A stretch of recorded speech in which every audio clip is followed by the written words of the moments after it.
কিছু লোক বলে যে দুই বিয়ে করা সুন্নত, একাধিক বিয়ে করা সুন্নত। সারা পৃথিবীর কোন কিতাব থেকে এটা প্রমাণ করো তুমি। কেমন আলেম তুমি, কেমন মৌলবী তুমি? কোরআন শরীফের আয়াত একটা হাদিস শরীফ দেখলা, আর ওটার আগে তুমি ইমামে আজমের মতো এই ইস্তেমবাদ করতে শুরু করলা, ফতোয়া দিতে শুরু করলা, সরি সিদ্ধান্ত দিতে শুরু করলা। এটা পরিচয় তোমার আলেম হওয়ার? হ্যাঁ, কি অবস্থা আজকে ওলামাদের। জাহেরি কয়েকটা কিতাবপত্র পড়ে মনে করে এক একজন যে আমি বিরাট বড় আলেম হয়ে গেছি। ঠিক না।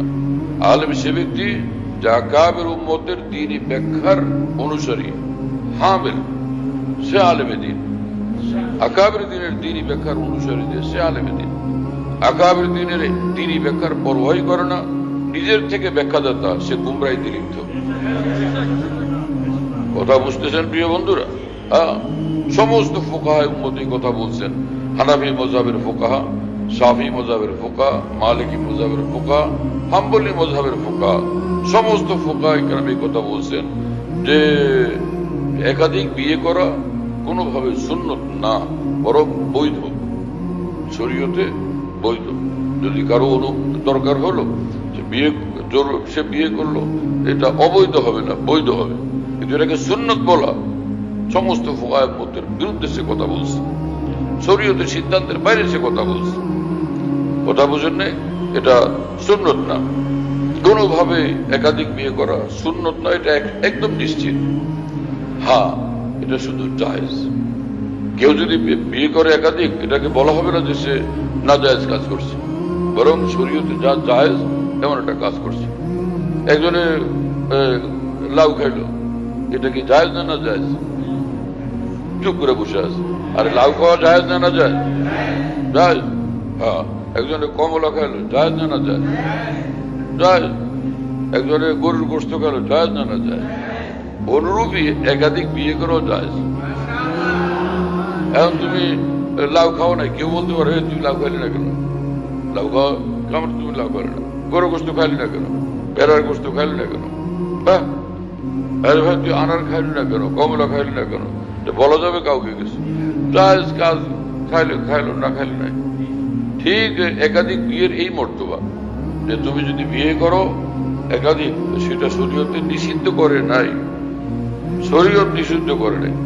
কিন্তু সমস্ত ফুকাহা এই ব্যাপারে একমত যে নিজের স্ত্রীর মনে কষ্ট হবে, সেই কারণে দ্বিতীয় বিয়ে থেকে বিরত থাকা আওলা, উত্তম কাজ। দ্বিতীয় বিয়ে করার চেয়ে না করা এটা উত্তম। বিবি মনে কষ্ট পাবে, সেজন্য বিয়ে করলাম না, এটা উত্তম কাজ হবে। সে এই কথা বুঝে আসছে গেছে কোথায়, কোন কথারই নিয়ে কোথায় পৌঁছেছে। বাংলাদেশে একদল হুজুররা একাধিক বিয়ের আন্দোলন করতেছে। এরা একদম ভয়ঙ্কর ভুলের মধ্যে আছে। কোরআন সুন্নাহর সহিহ ইলমের প্রতি তাদের নজর নাই। হ্যাঁ, আলেমের তো কর্তব্য কোরআন সুন্নাহর ইলমের কি ব্যাখ্যা দিলেন উলামায়ে আকাবির উম্মত, মুফাসসিরিন, আইম্মায়ে দ্বীন, ফুকাহায়ে উম্মত, সেটাকে জানতে হবে। না জানার কারণে এদের অ্যাক্সিডেন্ট হচ্ছে।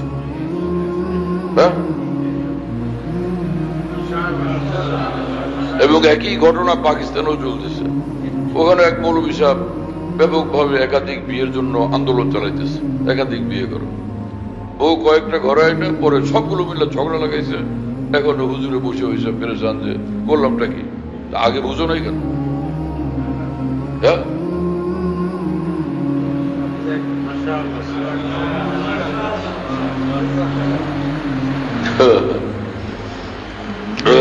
শরীর স্বাস্থ্য একটু ভালো থাকলে তখন ওই খালি এইসব কথা মনে হয় যে আরো এক দুইটা বউ হলে কি জানি কেমন হয়। একটা ডান পাশে বসে থাকতো, একটা বাম পাশে। হ্যাঁ, একটা ডান হাত টিপতো, একজন বাম হাত টিপতো, আরেকজনের মাথায় তেল দিয়ে দিত, আরেকবারে পায়ে তেল দিয়ে দিত, চারজন চারদিকে থাকতো। জিনিসটা তো ভালোই হইতো। কিন্তু ঘরে না দেখে যে বাপরে বাপ, চারটার মেজাজ চার রকম। এই যে শুরু হলো ঝগড়া ফাসাদ বিবাদ, এখন তো আর হুজুরে কোনো কুল কিনার করতে পারে না।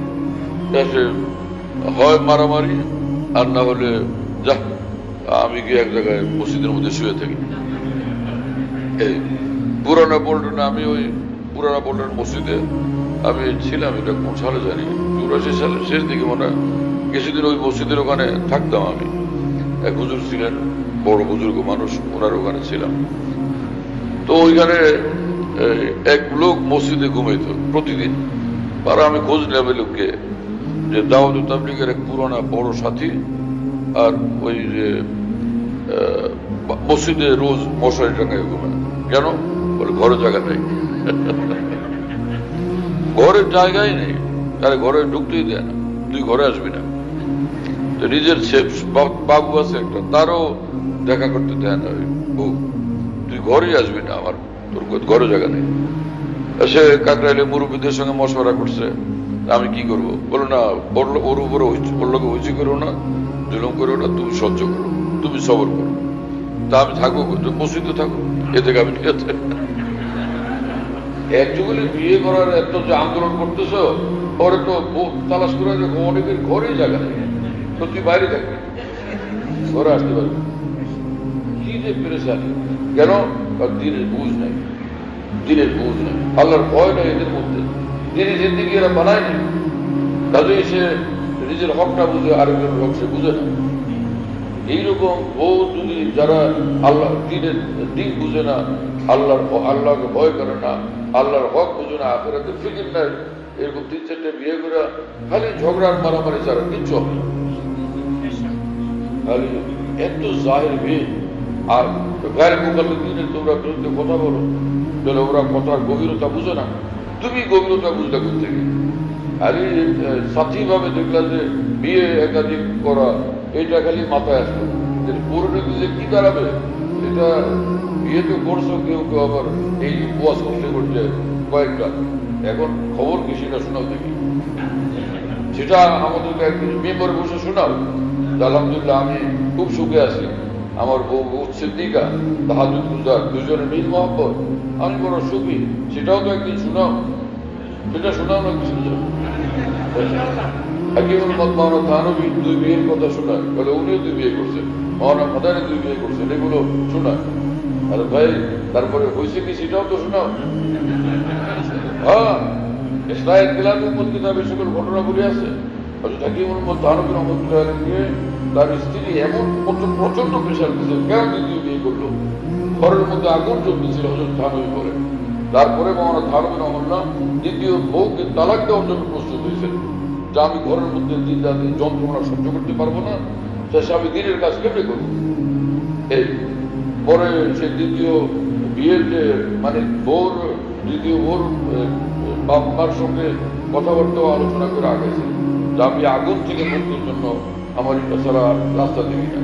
পরে আবার প্রথম বউ হুমকি দিচ্ছে, হ্যাঁ বিয়ে করছে আবার তালাক দিবে কেন? বিয়ে করছে আবার তালাক দিবে কেন? সে আবার হুমকি দিচ্ছে। পরে তালাক দেয়। পরে 2 জনের নিয়ে 3টা পেরেশানি, 3টা পেরেশানি আর পেরেশানি। সেটা ঘরের মধ্যে যে পেরেশানি হইতো, সেগুলো এসে খানকা বয়ান করতে, যে ভাই আজকে ঘরে পেরেশানি হইল, আজকে গিয়ে এই অশান্তি দেখলাম। হয়তো থানভী কেন বলতেন যে আমি বিয়ে করে যে ভুল করছি এবং বিপদে আছি, এইটা শোনানোর নিয়তে এই পথে তোমরা আগে হবে। ঘরের লোকেরা বলতো, হযরত আপনি 2 বিয়ে করছেন, আপনার অনুসরণে সবাই তো এদিকে আগে না, আবার 2 বিয়ের কারণে লোকেরা থামবে, কারণ আমার যে বিপদ এটা তো আমি শুনে দিয়ে থাকতেছি। সবাই বলবো যে উনি যখন বিপদে উনি সামাল দিতে পারে না, তা আমরা কি সামাল দেব? বড় হুজুরি যখন সামাল দিতে পারে না, ছোট হুজুররা কি সামাল দেবে? তো ওরা আমারই যন্ত্রণার দিকে এই খবর পায়, ওরা বলবো যে না এদিকে আগাতে হবে না। আমি বিয়ের রাস্তা খুলি নাই, এটাকে বন্ধ করে দিচ্ছি। অর্থাৎ যে এই রাস্তা এই মানুষ অনুসরণ করবে না, এই আবার বিষয়ে যান। হাকিমুল হক থানভী কথা বলতেন, আর এই সকল কথার কোনো খবর নেই, মুখস্থ করে বলেন আমরা থানভী বিয়ে করছেন, হযরত মাদানী বিয়ে করছেন। এলেন কালামি কেবল, হ্যাঁ সেইভাবে আকাবের দিনের এবং ফুকাহায়ে মতের কথা জানলাম না, নিজের খেয়াল একটা আসলে সেটাকে প্রচার করাটা দিন। আল্লাহর কসম, এদের জন্য উচিত প্রকাশ্যে তওবা করা, আমরা যে একাধিক বিয়েরকে সুন্নত বলছি, এটা অন্যায় কথা বলছে, শরীয়তের বিরোধী কথা বলছি, আমরা প্রকাশ্যে তওবা করতেছি। এদের উপরে এটা তওবার ঘোষণা দেওয়া আছে। এরা নিঃসন্দেহে গুমরাহি প্রচার করছে।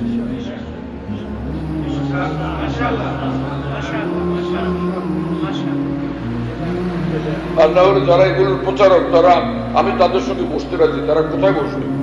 তারা কোরআন সুন্নাহ এবং ফুকাহায়ে মতের কিতাবাদের আলোকে দলিল পেশ করবে, আমরাও দলিল পেশ করবো। কোথায় বসবে তারা? বসুক, একসাথে বসে আলোচনা করি। এই কথা বুঝে আসছে? কিন্তু দেমাগ থেকে কথা বলা যাবে না, বরং ফুকাহায়ে মতের কিতাবাদি থেকে এসে সব দলিল প্রমাণ পেশ করতে হবে। কথা বুঝে আসছে? তাফসীরের কিতাব পেশ করবে, ফিকহের কিতাব, ফতোয়ার কিতাব থেকে পেশ করবে, হয়ে গেল। তা আমিও মানব, কিন্তু কেউ এরকম পেশ করতে পারবে না। আসমানের তলে এরকম কোন দলিল প্রমাণ কোথাও খুঁজে পাবে না। সারা পৃথিবীর ফুকাহার মধ্যে 1,00,000 জন আলেম মানুষ একটু বলছে এগুলা সুন্নত হয়েছে, এই 1,00,000 জনের কথা, সেটাকে সমস্ত ফুকাহায়ে কঠিন ভাবে তারবিদ করছেন, প্রত্যাখ্যান করছেন এবং খুব নারাজ হয়েছেন যে লোক না বুঝে উল্টাপাল্টা কথা বলছে। সেটাও বলে দিলাম। আবার প্রত্যেকে এই চোতা পত্র আবার বাড়ি করে নিয়ে আনা আসে। সেটা এক হুজুরের অ্যাক্সিডেন্ট, এক হুজুরের এলমি অ্যাক্সিডেন্ট।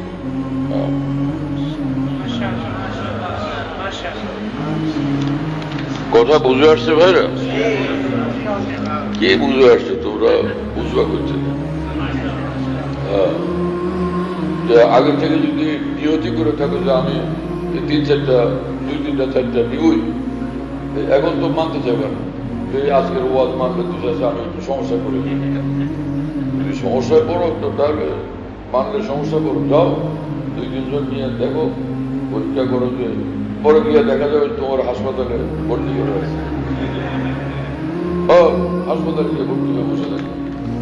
পুরানো যুগের সেই শক্তিশালী মানুষ যারা খুরমা খাইতেন, উটের দুধ খাইতেন, উটের গোস্ত খাইতেন, সেই শক্তিশালী মানুষদের উপরে কেয়াস করতেছ এই সকল মানুষদেরকে, যারা তামাম সব এখন ফরমালিন গলা জিনিস খায়। হ্যাঁ, এমন সব জিনিস খায় যেগুলোতে গায়ে শক্তি হয় না, বরং গায়ের শক্তি কমায় দেয়। জোর যা ছিল সেটার আরো কমায় দেয়। পরে বিয়ে করে পরে যাবে কোথায়? কিন্তু ওর গায়ে জোরই নেই, হসপিটালে ভর্তি হচ্ছে।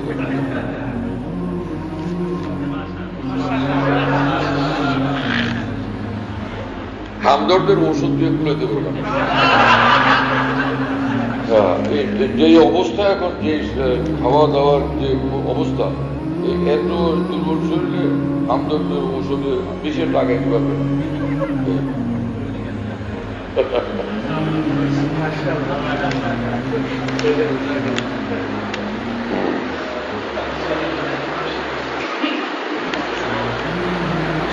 কি বলবো, যে বাংলাদেশের এক বুজুর্গ মানুষ, আলেম এবং বুজুর্গ, 2 বিয়ে করছে।